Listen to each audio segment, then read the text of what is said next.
안녕하세요, 반보마마입니다. 오늘 영상에서는 아이가 초등학교 들어가기 전에 딱 한 권의 문제집을 풀어야 된다면 어떤 문제집을 풀면 좋을까에 대한 이야기를 좀 해보려고 해요. 제가 큰아이한테 풀려보고 굉장히 마음에 들었던 책이고, 둘째도 제가 이번에 풀어보게 하려고 사준 책이거든요. 문제 해결의 길잡이라는 책이에요. 아마 유명한 책이라서 많이 알고 계실 거예요. 근데 제가 이 책을 왜 골랐는지, 어떤 식으로 활용하면 좋은지에 대해서 조금 말씀을 드리려고 합니다. 요즘 아이들은 연산을 좀 빨리 시작하는 편이잖아요. 그래서 이제 학교를 갈 시기에 있는 아이들, 지금 한 7살 반 지금 된 아이들은 아마 기본적인 연산은 다들 잘 할 거예요. 연산은 잘 하는데, 지금 저희 아이에게 이런 문제집에 있는 문제를 한번 풀어보게 했더니 이 문제들을 이해를 잘 못해요. 연산은 굉장히 잘 돼. 이게 숫자로 쓰여 있으면 정말 기계처럼 잘 더하는데, 이 문장을 보고 어떻게 식을 내서 풀어야 될지에 대해서 아직 잘 모르더라고요. 그래서 이 책을 한번 풀어보는 게 좋은데, 제가 여러 가지 문제집들 중에서 이 책을 고른 이유는 문제를 어떤 식으로 생각을 하면서 해결해야 되는지에 대해서 자세한 풀이 과정이 있는 책이에요. 그래서 단순하게 문제가 딱 있고 그 문제를 그냥 풀어라 하고 단순히 해설집만 딱 있는 그런 내용이 아니라, 여기 보면 문제를 분석하는 방법, 네가 구하려는 게 뭔지, 그 다음에 주어진 조건은 뭔지, 이런 것들에 대해서 하나씩 적어보게 되어 있고, 그 다음에 해결 전략은 어떻게 됐는지, 이거는 거꾸로 푸는 문제다, 이런 유형이 있다, 이렇게 얘기를 해주는 거고요.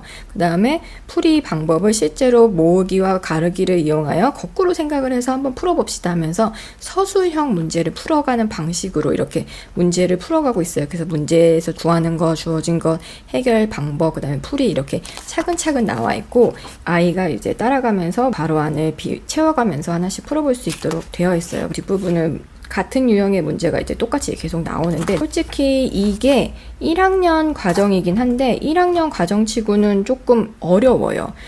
교과서랑 비교를 한번 해볼게요. 이게 수학 익힘 1학년 교과서인데, 교과서는 지금 이렇게 그림으로 나와 있고 서술형의 문제를 푸는 내용은 없잖아요. 그렇기 때문에 문제 해결의 길잡이 책이 훨씬 더 난이도가 있는 책입니다. 그렇기 때문에 이 책을 지금 7살 반이 풀기에는 어려울 거예요. 이렇게 긴 문장을 읽어서 문제 해결 방법을 배운다, 이거는 문해력이 굉장히 뛰어난 아이거나 평소 독서를 많이 한 아이라면 가능할 수도 있겠지만, 대부분의 7살들은 좀 어려울 거예요. 그래서 제가 추천드리는 거는 딱 여기까지 엄마랑 같이 풀어보는 거예요. 이 부분은 지금은 그냥 패스. 나중에 1학년 돼서 풀던지 1학년 2학기쯤 돼서 풀면 좋을 것 같고, 엄마랑 이 부분을 같이 풀어보는 거예요. 이런 문제는 이렇게 푸는 거다 라고 하는 이런 해결 방법에 대해서 풀어보는 거예요. 이게 지금 보면 원리가 있고 심화가 있어요. 근데 딱히 심화를 풀릴 필요는 없을 것 같아요. 왜냐면 이거는 정말 말 그대로 문제 해결의 길잡이거든요. 어떻게 문제를 풀어가는지에 대한 방식을 아는 거지, 이렇게 많은 유형의 문제를 굳이 초등학교 1학년이 풀어야 할까에 대해서는 사실 의구심이 있어요. 그렇기 때문에 이거를 막 시리즈로 원리 풀었다, 심화를 풀었다, 1학년 1학기, 2학기, 3학기 이렇게 계속 다 할 필요는 없을 것 같아요. 근데 이런 문제를 어떤 식으로 풀어야 되는지, 이 뇌에서 어떻게 받아들여야 되는지 단 한 번도 경험을 해본 적이 없기 때문에, 이렇게 차근차근 과정이 있는 문제집으로 이런 문제는 이렇게 생각을 하는 거구나의 정도를 알면 충분하다고 생각을 하거든요. 연산은 잘 되는데 이런 문제 같은 걸 한 번도 풀어본 적이 없어서, 그냥 해본 적이 없어서 잘 못하는 아이들에게 굉장히 도움이 많이 되는 책이라고 생각을 해요. 이런 문제집을 통해서 이런 문제는 이렇게 읽고 이렇게 해석하는 거구나 정도를 좀 이해할 수 있으면, 그 다음 단계로 아이가 넘어가기에 징검다리 역할을 제대로 해줄 수 있는 책이라고 생각을 하거든요.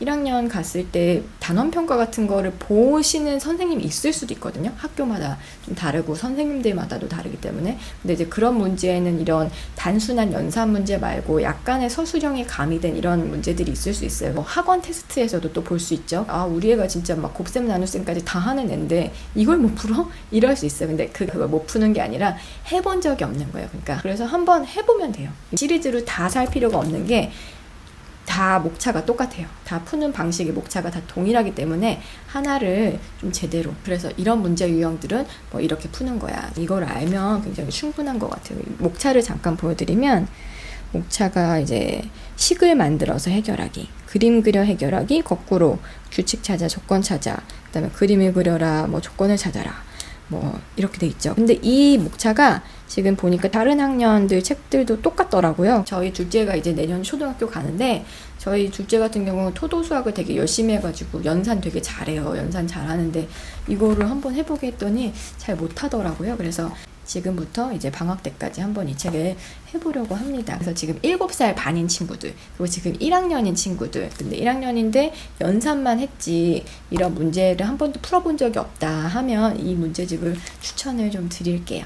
이상으로 퀀텀 육아하는 반부마마였습니다.